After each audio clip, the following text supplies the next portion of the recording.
नमस्कार दोस्तों, स्वागत है आपका आर के क्लासेस में।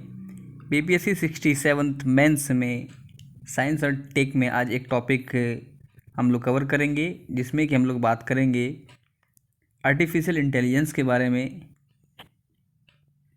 जानेंगे इसकी शुरुआत कहाँ हुई, इसके क्या क्या प्रकार हैं और इसके जो प्रमुख एप्लीकेशन हैं, साथ ही आर्टिफिशियल इंटेलिजेंस और हमारा भविष्य। पुस्तक है science and technology Sarvesh Kumar Sarvesh की।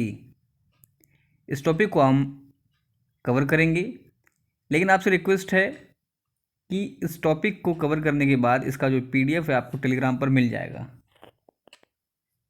इस टॉपिक को देखते हुए आप उससे क्या क्या महत्वपूर्ण बिंदु लिख सकते हैं उसको लिखकर ज़रूर ट्राई करिए, और फिर उसको जो है पढ़िए, देखिए उसमें क्या कमी रह जाती है। बाकी सभी टॉपिक का सेपरेट जो बेहतर नोट्स होगा उस पर तो हम लोग चर्चा करेंगे ही, वो आपको मिलेगा ही, लेकिन आप खुद से भी ट्राई करिए। केवल नोट्स के भरोसे मत रहिए। उम्मीद है आप बात को समझ रहे होंगे। जल्दी हम लोग करंट अफेयर्स भी स्टार्ट कर देंगे, तो फिलहाल इसको देखते हैं। शुरू करने से पहले यदि आप इस चैनल पर नए हैं तो चैनल को ज़रूर सब्सक्राइब करें, पास वाले बेल आइकन को ज़रूर दबाएं। हमारा आज का टॉपिक है आर्टिफिशियल इंटेलिजेंस। इसमें हम लोग बात करेंगे इसके आशय, एआई का प्रकार, एआई की शुरुआत, एआई के एप्लीकेशन और एआई और हमारा भविष्य। देखते हैं इसको। देखिए क्या कहता है कि आर्टिफिशियल इंटेलिजेंस का अर्थ है कृत्रिम होशियारी या कृत्रिम दिमाग। यह एक ऐसा सिमुलेशन है जिससे कि मशीन को इंसानी इंटेलिजेंस दिया जाता है, या यूँ कहें तो उनके दिमाग को इतना उन्नत किया जाता है ताकि वे इंसानों की तरह सोच सके और काम कर सके। ये खासकर कंप्यूटर सिस्टम में ही किया जाता है। इस प्रक्रिया में मुख्य 3 प्रोसेस शामिल होते हैं। क्या क्या है? लर्निंग। इसमें मशीनों के दिमाग में सूचनाएं, इंफॉर्मेशन डाल दिया जाता है और उन्हें कुछ रूल्स भी सिखाए जाते हैं, जिससे कि वे उन रूल्स का पालन करके किसी दिए हुए कार्य को पूरा करें। अर्थात इसमें हम लोग मशीन को सिखा देते हैं कि आपको जो है कुछ इन्फॉर्मेशन उसको दे दिया और फिर उन्हें बता दिया कि इस इन्फॉर्मेशन को आप यूज कैसे करेंगे, तो कुछ रूल के तहत जो है रूल के दायरे में रहकर आप काम करेंगे। नेक्स्ट है रीजनिंग। इसके अंतर्गत मशीनों को ये इंस्ट्रक्ट किया जाता है कि वे उन बनाए गए रूल्स का पालन करके परिणाम की तरफ अग्रसर हों, जिससे कि उन्हें अप्रॉक्सीमेट या डिफिनिट कंक्लूजन हासिल हो। जो आपने रूल डाला उसी को फॉलो करते हुए वो किसी एक कंक्लूजन पर पहुँचे। अगला है सेल्फ करेक्शन। इसके अंतर्गत किसी काम को करते हुए या दोबारा वही काम या उससे मिलते जुलते काम को करते हुए पूर्व की गलतियों से सीखते हुए स्वयं के स्तर पर सुधार करना है। इसके 3 चरण हैं। कहता है कि वस्तुतः एआई को कुछ इस प्रकार से बनाया गया है कि वो इंसानों की तरह ही सोच सके। कैसे इंसानी दिमाग किसी भी प्रॉब्लम को पहले सीखती है, फिर उसे प्रोसेस करती है और फिर निर्णय करती है कि क्या करना उचित होगा, अंततः उसे कैसे हल करते उसके बारे में सोचती है। उसी प्रकार एआई में मशीनों को भी इंसानी दिमाग की सारी विशेषताएं दी गई है, जिससे वो बेहतर काम कर सके।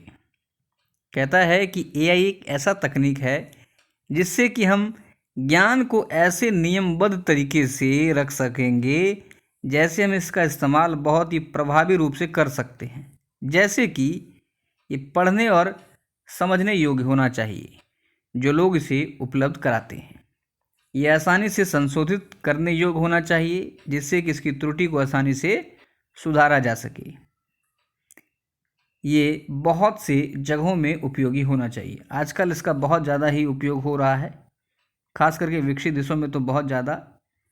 कहता है एआई तकनीक को अगर कोई जटिल प्रोग्राम के साथ लैस किया जाए तो उसकी निष्पादन की गति को बहुत हद तक बढ़ाया जा सके। बात करेंगे एआई के शुरुआत की, तो कहता है कि जब इंसान कंप्यूटर की असली ताकत की खोज कर रहा था, तब मनुष्य की अधिक जानने की इच्छा ने उसे यह सोचने हेतु बाध्य किया कि क्या मशीन भी हमारी तरह सोच सकता है। और इसी तरह से आर्टिफिशियल इंटेलिजेंस डेवलपमेंट की शुरुआत हुई, जिसका केवल एक ही उद्देश्य था कि एक ऐसी इंटेलिजेंट मशीन की संरचना की जाए जो इंसानों की तरह बुद्धिमान हो और उसकी तरह ही सोच सके। कंप्यूटर के विकास में पीढ़ी दर पीढ़ी तेजी से बदलाव हुए। 1985 के बाद कंप्यूटर की 5वीं पीढ़ी का दौर शुरू हुआ, जो अभी भी चल रहा है। जिस तरह की लैपटॉप और डेस्कटॉप का इस्तेमाल हम कर रहे हैं, इसी पीढ़ी में विकसित हुए हैं। 5वीं पीढ़ी की एक और बड़ी देन है आर्टिफिशियल इंटेलिजेंस। इसी दिशा में आगे बढ़ते हुए आर्टिफिशियल इंटेलिजेंस के बारे में सबसे पहले जॉन मैकार्थी ने ही दुनिया को बताया था। देखिए, इससे पहले जो 4 लाइन 5 लाइन हम लोगों ने पढ़ा, वो लिखने योग्य नहीं है। आप डायरेक्ट यहाँ से भी शुरू कर सकते हैं। आर्टिफिशियल इंटेलिजेंस की शुरुआत में आप इसी लाइन से शुरू कर सकते हैं कि किसने बताया। वे एक अमेरिकन कंप्यूटर वैज्ञानिक थे जिन्होंने सबसे पहले इस तकनीक के बारे में 1956 में डार्टमाउथ कॉन्फ्रेंस में बताया था। इसलिए आपको बोलते हैं कि आप खुद से लिखने का ट्राई करिए, क्या इंपॉर्टेंट लाइन है उसको पिक करिए। आज ये एक पेड़ की तरह बहुत ही बड़ा हो गया है और सारी रोबोटिक ऑटोमेशन प्रोसेस से लेकर एक्चुअल रोबोटिक्स तक सभी चीज़ें इसके अंतर्गत आती है। कहता है कि यहाँ पर यह समझ लेना चाहिए कि बहुत से लोग रोबोट को ही आर्टिफिशियल इंटेलिजेंस मान लेते हैं, लेकिन ऐसा नहीं है। रोबोट एक सिस्टम है जिसमें एआई प्रोग्राम डाले जाते हैं, जिसकी वजह से वह प्रतिक्रिया दे पाता है। विगत कुछ वर्षों में इसने बहुत प्रसिद्धि हासिल कर ली है, क्योंकि इसमें बिग डाटा की तकनीक भी शामिल हो चुकी है और इसकी दिन प्रतिदिन बढ़ती हुई स्पीड, साइज, विविध डाटा से संबंधित व्यापार से बहुत से कंपनी इस तकनीक को अपनाना चाहती है। बात करेंगे आर्टिफिशियल इंटेलिजेंस के कुछ प्रकार की, तो इसे उपयोग के आधार पर निम्न भागों में बांटा गया है। पहला है कमज़ोर आर्टिफिशियल इंटेलिजेंस। कहता है इसे हम आर्टिफिशियल नैरो इंटेलिजेंस भी कहते हैं। इस तरह के एआई केवल स्पेसिफिक डिवाइस में ही अच्छे से काम कर सकते हैं। उदाहरण के लिए, अगर किसी डिवाइस से गेम खेलने में हमें जितनी आसानी और सुविधा होती है, उस डिवाइस से हम अन्य कोई और काम उतने सुचारू रूप से नहीं कर सकते। क्लियर है? इसका एक उदाहरण है डीप ब्लू, जो कि एक IBM चेस प्रोग्राम है और जिसने गैरी कस्पारोव को सन 1990 में हराया था। डीप ब्लू को कुछ इस प्रकार से डिजाइन किया गया है कि ये चेस बोर्ड के गोटियों की पहचान कर सकता है और उसके हिसाब से अनुमान कर सकता है, लेकिन इसकी अपनी कुछ मेमोरी नहीं है जिससे कि ये अपने पास्ट मूव के बारे में याद रख सकता हो, जो कि ये भविष्य में इस्तेमाल कर सके। डीप ब्लू और गूगल्स अल्फ़ागो को नैरो पर्पस के लिए डिज़ाइन किया गया था और इसे आसानी से दूसरे सिचुएशन में अप्लाई नहीं किया जा सकता। इसे ऐसे भी समझ सकते हैं कि जैसे हम ऑनलाइन शॉपिंग साइट से कुछ खरीदते हैं, तो वह हमारे शॉपिंग प्रेफरेंस को अपने सिस्टम एक्सपर्ट के जरिए वैसे ही दूसरे उत्पादों के हमें बारे में बताता है, लेकिन हम इस पर कोई गेम नहीं खेल सकते। तो वीक इंटेलिजेंस के बारे में हम लोग कह सकते हैं कि प्रॉपर किसी एक खास चीज़ के लिए ही बने होते हैं, मल्टीपल आप काम उससे नहीं कर सकते। नेक्स्ट है स्ट्रॉन्ग आर्टिफिशियल इंटेलिजेंस। कहता है यह एक ऐसा सिस्टम है जहां पर इंसान का दिमाग और मशीन दोनों लगभग बराबर होता है, यानी जो काम मनुष्य का दिमाग कर सकता है, सोच सकता है, और ऐसी ही बहुत सी कॉमन चीज़ें जो हम इंसान आराम से कर लेते हैं, अगर वो सब काम एक रोबोट या मशीन कर पाए। इसे आर्टिफिशियल वाइड सिस्टम भी कहा जाता है। उदाहरण के लिए, टर्निंग टेस्ट को गणितज्ञ एलन टर्न द्वारा 1950 में डेवलप किया गया था, जिसका इस्तेमाल ये जानने के लिए किया गया था कि क्या कंप्यूटर भी इंसानों की तरह सोच सकते हैं? नेक्स्ट है सिंगुलैरिटी, विलक्षणता। स्ट्रॉन्ग आर्टिफिशियल इंटेलिजेंस का प्रयोग अभी तक बहुत बड़े स्तर पर नहीं होता है। ये शायद 2050 तक बाजार में आ जाएगी। इस प्रकार अगर एक बार मशीन ने कुछ सीख लिया तो उसे और बेहतर करता रहेगा। ऐसे में ये जो एआई है ये और चतुर्घातांकी स्तर तक बढ़ते जाएंगे। तो ऐसे में एक चीज़ निकल कर आ जाएगी जिसे हम कहेंगे सिंगुलैरिटी या आर्टिफिशियल सुपर इंटेलिजेंस। अगर हम समान शब्दों में कहें तो सिंगुलैरिटी जो है वह स्थिति है जिसके आगे इंसान भी कुछ नहीं है। मतलब अगर एक बार ये इंसान के दिमाग के स्तर में आ गया तो बढ़ते बढ़ते उससे कहीं आगे निकल जाएगा और कहीं ना कहीं इसका प्रभाव जो है घातक भी साबित हो सकता है। बात करेंगे एआई की एप्लीकेशन की तो कहता है कि भारत का सूचना प्रौद्योगिकी उद्योग आधार काफ़ी मजबूत है और यह आर्टिफिशियल इंटेलिजेंस संबंधी क्षमताओं के विकास के लिहाज से हमारी सबसे बड़ी ताकत होगी। इसके बहुआयामी विविधता और कार्य क्षमता के कारण इसके एप्लीकेशन को हम निम्न रूप में देख सकते हैं। ये देखिए, ये पूछा भी गया प्रश्न। स्वास्थ्य के क्षेत्र में आर्टिफिशियल इंटेलिजेंस का सबसे बड़ा इस्तेमाल हेल्थ इंडस्ट्री में अहम भूमिका निभा सकता है। यहाँ सबसे बड़ी चुनौती ये है कि कैसे हम मरीजों का बेहतर इलाज कर सकें और वो भी कम लागत में। ऐसे ही एक बहुत उपयोगी हेल्थ केयर टेक्नोलॉजी है जिसका नाम है IBM वाटसन। इसके साथ साथ जब सामान्य बीमारियों के लिए हेल्थ असिस्टेंट भी आ चुके हैं जिसकी मदद से अब आम लोग अपने बीमारियों का इलाज करवा सकते हैं। इन सभी मशीनों के इस्तेमाल से अब हेल्थ केयर इंडस्ट्री में बहुत ही बड़ी क्रांति आने वाली है। जो डेवलप कंट्री है वहाँ पर आप देखेंगे कि रोबोट वगैरह से ही जो है पेशेंट को देखा जा रहा है। तो और इसका काफ़ी यूज है और ये अपने तय समय पर ही काम कर सकता है, काफ़ी फास्ट काम कर सकता है, बेहतर काम करता है। नेक्स्ट है व्यापार के क्षेत्र में रोबोटिक प्रोसेस ऑटोमेशन की मदद से अब हाईली रिपीटेटिव टास्क को भी मशीन के द्वारा किया जा रहा है। मशीन लर्निंग एल्गोरिथम को अब एनालिटिक्स एंड CRM प्लेटफॉर्म के साथ इंटीग्रेट किया जा रहा है जिससे कि यह पता चल सके कि कैसे कंपनीज कस्टमर को बेहतर मदद कर सके। चैट बॉक्स वेबसाइट के साथ साथ इनकॉर्पोरेट किया जा रहा है ताकि जल्द से जल्द कस्टमर सर्विस दी जा सके। बिल्कुल, अगर आप जैसे कि कॉमेडी वीडियो यूट्यूब पर देखते हैं थोड़ी देर तो आपको फिर जो ये जो स्क्रीन पर होता है उस पर आपको लगातार जो कॉमेडी वीडियोस के ही सेक्शन नज़र आएंगे। तो ये सारा इसके पीछे काम कर रहा है हमारा आर्टिफिशियल इंटेलिजेंस। अगर आप फ्लिपकार्ट पे या अमेज़न पे एक शू देखते हैं तो देखिएगा कि आपको फिर नीचे में 50 उस तरह के लिस्ट नज़र आने लगेंगे। नेक्स्ट है शिक्षा के क्षेत्र में AI की मदद से अब ऑटोमेट ग्रेडिंग किया जा सकता है जिससे कि एडुकेटर्स को ज़्यादा टाइम मिल सके बच्चों को पढ़ाते में। AI की मदद से किसी भी छात्र को अच्छी तरह से निगरानी की जा सकती है कि उसकी क्या ज़रूरत है, किन किन सब्जेक्ट्स में वह कमज़ोर है इत्यादि, ताकि उस छात्र की सही तरीके से मदद की जा सके। आजकल AI ट्यूटर्स की मदद से स्टूडेंट घर बैठे ही सभी चीज़ों का हल खोज ले रहे हैं और इससे उन्हें पढ़ने में काफ़ी इंटरेस्ट भी बढ़ रहा है।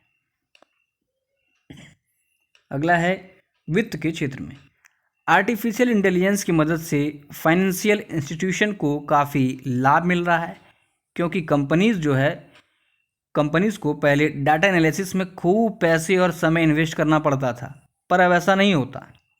अब तो AI ही सब कुछ जो है बहुत ही कम समय में समय पर कर देता है। अगला है सेना के क्षेत्र में सरकार ने रक्षा बलों के तीनों अंगों में आर्टिफिशियल इंटेलिजेंस की शुरुआत करने का फैसला किया है क्योंकि यह भविष्य के युद्धों की ज़रूरत को देखते हुए एक अहम क्षेत्र होगा।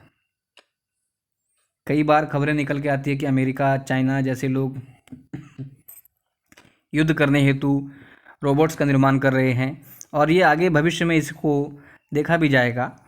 इसी के तहत टाटा सन्स ने के प्रमुख एन चंद्रशेखर की अध्यक्षता वाला एक उच्च स्तरीय कार्यबल परियोजना की बारीकियों और संरचनाओं को अंतिम रूप दे रहा है।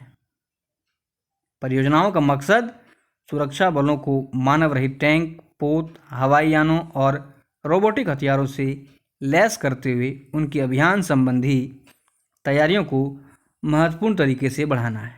इसके लिए सशस्त्र बल और निजी क्षेत्र भागीदारी के मॉडल के तहत परियोजना को कार्यान्वित करेंगे। आपको कहीं पर स्ट्राइक करना है, आप सारा सिस्टम कोड उसको प्रोग्रामिंग कर दीजिए, वो रोबोट जाके जो है आपका काम कर देगा। अगला है कानून के क्षेत्र में।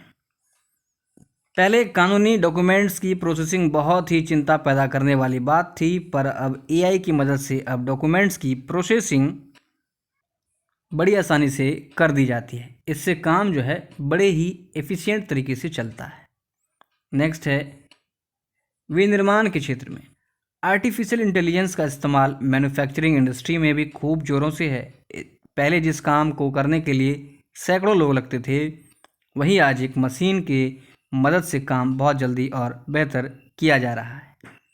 बात करेंगे एआई और हमारा भविष्य का, तो कहता है कि कृत्रिम बुद्धिमत्ता का वैश्विक बाजार 62.9% की दर से बढ़ रहा है।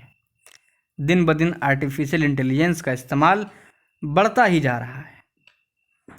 हम मनुष्य धीरे धीरे ऐसे मशीनों को ज़्यादा आदी बनते जा रहे हैं। हम हमारी ज़रूरतों को पूरा करने की कोशिश में आर्टिफिशियल इंटेलिजेंस को और भी ज़्यादा शक्तिशाली और भी ज़्यादा एडवांस कर रहे हैं, ताकि ये हमारे कठिन से कठिन काम को कर सके। ऐसा होने से हमारे जाने अनजाने में ये मशीन और भी ज़्यादा ताकतवर बनती जा रही है। इनमें सोचने की शक्ति भी जो है धीरे धीरे बढ़ रही है, जिससे कि ये किसी भी परिस्थिति में खुद को ढाल सकें, और ये हमारे लिए अच्छी बात नहीं है। मान लीजिए कि आपने एक रोबोट बनाया और वो उसका दिमाग जो है सनक गया, हो सकता है आप ही पर वो ये मजाक कर रहे हैं। कहता है कि खुद को ढाल सकते हैं और हमारे लिए अच्छी बात नहीं है। वो दिन दूर नहीं जब ये हमारे आदेश का पालन ना भी करें। नहीं, बिल्कुल सही, हम सही कह रहे थे। देखिए यहाँ पर लिखा हुआ है, ऐसा दिन दूर नहीं हो सकता है कि वो आपका जो है, आप जो उसको कमांड दे रहे हैं वो कमांड नहीं फॉलो करे और अपने मन मुताबिक काम करे। ऐसे केस में मनुष्य समाज को बहुत ही नुकसान उठाना पड़ सकता है। सुनने में भले ही ये बात थोड़ी अटपटी लगे, लेकिन 100% सही है। भले ही हम आर्टिफिशियल इंटेलिजेंस का इस्तेमाल अपने जीवन में अच्छाई के लिए करें, लेकिन हमें यह बात ध्यान में रखना बहुत ही ज़रूरी है कि कुछ चीज़ें जो कि कंट्रोल के ऊपर है, उनकी चाबी हमें हमारे पास ही रखनी चाहिए, ताकि समय आने पर हम उसका सही इस्तेमाल कर सकें। कहता है हमने इसके जोखिम से बचने का तरीका नहीं ढूंढा तो सभ्यता ख़त्म हो सकती है। बिल्कुल, आप किसी चीज़ को एक्सेस पावर दे रहे हैं, जैसे अपना चिट्ठी था, रजनीकांत चिट्ठी, तो ध्यान रखिए अगर आप किसी चीज़ को बढ़ा रहे हैं तो उसको कंट्रोल में करने का भी क्षमता होना चाहिए। अगर मशीन सुपर इंटेलिजेंस हो गई तो क्या रोबोट हमारी बात मानेंगे? इस बात को लेकर दुनिया के बहुत से कंप्यूटर साइंटिस्ट जैसा कि बिल गेट्स, एलन मस्क के मन में संदेह है कि अगर मशीन और इंसान के दिमाग में सिंगुलैरिटी हो गई तो दुनिया खतरे में आ जाएगी। इसके लिए ज़रूरी है कि मशीन हमारे सारे रूल को सही सही फॉलो करने लगे, तो हम कह सकेंगे कि आर्टिफिशियल इमोशनल इंटेलिजेंस मतलब मशीनों के पास इमोशन होगा, जिससे कि वह इंसानों के कंट्रोल में रहे। तो ये था आर्टिफिशियल इंटेलिजेंस, उससे संबंधित जो टॉपिक था। इसमें अब आप क्या अच्छा पॉइंट लिख सकते हैं उसको ज़रूर ट्राई करिएगा। जल्दी मिलते हैं करंट अफेयर्स के मेंस के टॉपिक के साथ। तब तक के लिए जय हिंद, धन्यवाद।